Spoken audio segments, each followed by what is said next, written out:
बहुत समय पहले की बात है। एक गांव में भोला नाम का एक नाविक रहता था।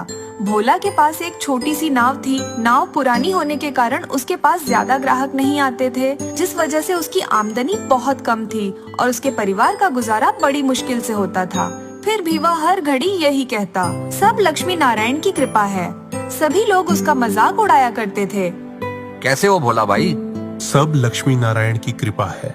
हाँ हाँ, वो तो हम देख ही रहे हैं। लक्ष्मी नारायण की कितनी कृपा है तुम पर। आज भी सुबह से मक्खी मार रहे हो, एक भी ग्राहक नहीं मिला। कोई बात नहीं भाई, मेरे लक्ष्मी नारायण हमें भूखा तो सोने नहीं देंगे, ये मुझे पूरा विश्वास है। रूखा सूखा ही सही, 2 वक्त का भोजन तो मिल ही जाएगा। तुम्हारा नाम भोला नहीं, उल्लू होना चाहिए। उल्लू? अगर ऐसा है तो ऐसा ही सही। उल्लू भी तो माँ लक्ष्मी की सवारी है। रात बहुत हो गई है, चलते हैं, कल मिलेंगे। दोनों वहाँ से चले जाते हैं। अगले दिन 4 लोग नदी पार करने के लिए नदी के किनारे आते हैं। आओ, मैं आपको नदी पार करा देता हूँ। नहीं नहीं, तुम्हारी नाव तो बहुत पुरानी और छोटी है, इसमें तो डूबने का खतरा रहेगा। नहीं नहीं, ऐसा कुछ नहीं है। लक्ष्मी नारायण की पूरी कृपा रहेगी और हम आराम से नदी पार कर लेंगे। तुम रखो लक्ष्मी नारायण की कृपा अपने पास, हमें अपनी जान प्यारी है, हम दूसरी नाव कर लेंगे। वह दूसरी नाव करके नदी पार कर लेते हैं। आधे से ज्यादा दिन बीत जाता है, लेकिन भोले के पास एक भी ग्राहक नहीं आता। हे लक्ष्मी नारायण, सारा दिन बीत गया, आज रूखा सूखा भी नहीं दोगे क्या? लक्ष्मी, आज हम अपने भक्त को भूखा सुलाएंगे क्या? ये बेचारा रूखा सूखा खाकर भी हमारा शुक्रगुजार रहता है।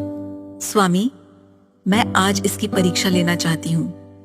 अगर यह उस परीक्षा में सफल हो गया तो आज के बाद इसके पास किसी भी चीज की कमी नहीं रहेगी। तुम अपने भक्तों की परीक्षा बहुत लेती हो, अब इसकी भी परीक्षा लेके इसका उद्धार कर दो। तभी महालक्ष्मी एक छोटी सी बच्ची का रूप लेकर भोले के पास आती है। क्या आप मुझे यह नदी पार करा देंगे? तुम्हारा नाम क्या है, कहाँ जाना है तुम्हें, और तुम अकेली क्यों हो? मेरा नाम उमा है और नदी के उस पार मेरी सहेली रहती है। उसकी तबीयत खराब है और मुझे उसे मिलने जाना है। ठीक है, मैं तुम्हें नदी पार ले चलता हूँ। 50 रुपए लगेंगे, पर क्या तुम्हारे पास पैसे हैं? मेरे पास पैसे तो नहीं है, लेकिन अगर आप मुझे नदी के पार पहुंचा दें, तो लक्ष्मी नारायण आप पर कृपा करेंगे। अब तुमने लक्ष्मी नारायण का नाम ले ही लिया है, तो मैं तुम्हें उस पार ले चलता हूँ। वैसे भी सुबह से यहाँ खाली बैठा मक्खी मार रहा हूँ। भोला उमा को नाव में बैठा लेता है और वो नदी पार कर रहे होते हैं। तभी उमा उससे पूछती है, मैं आपसे एक बात पूछना चाहती हूँ। आप इतनी तकलीफ और दुख में जीवन बिता रहे हैं, फिर भी हमेशा लक्ष्मी नारायण की कृपा का नाम क्यों लेते रहते हैं? ये लक्ष्मी नारायण की कृपा ही तो है। जैसा भी मिलता है पेट भरने को तो है। छोटी और पुरानी ही सही काम करने के लिए नाव तो है, और मेरा स्वास्थ्य बिल्कुल ठीक है, जिसके कारण मैं काम कर सकता हूँ। अब इससे ज्यादा क्या चाहिए? एक बात बताओ, अगर स्वयं माँ लक्ष्मी आपके सामने प्रकट हो के पूछे कि मांगो क्या मांगते हो, तो आप उनसे क्या मांगोगे? मांगना क्या है, बस यही कि लक्ष्मी नारायण हमेशा मुझ पर अपनी कृपा दृष्टि रखना, हर बुरी और पाप से जुड़ी बात से मुझे दूर रखना, सद्मार्ग पर चलाना, और भला मुझे क्या चाहिए?